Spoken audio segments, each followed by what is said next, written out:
Оказывается, при помощи этой сладости можно приготовить эффективное средство от кашля. Кашель бывает двух видов – сухой и влажный.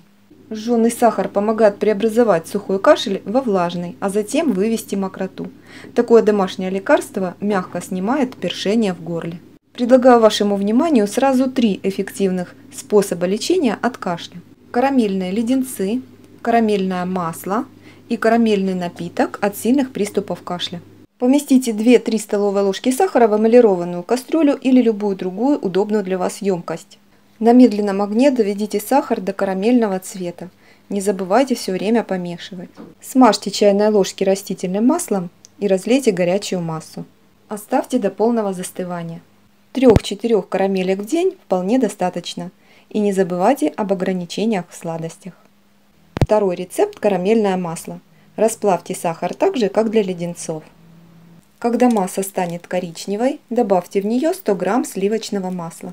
Получается карамельное масло. Его можно мазать на хлеб, очень вкусное лекарство.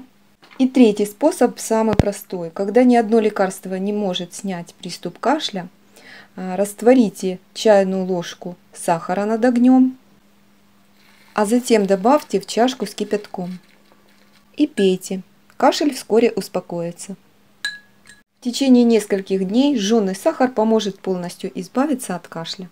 Напишите в комментариях, какой из 3 способов вам больше всего понравился.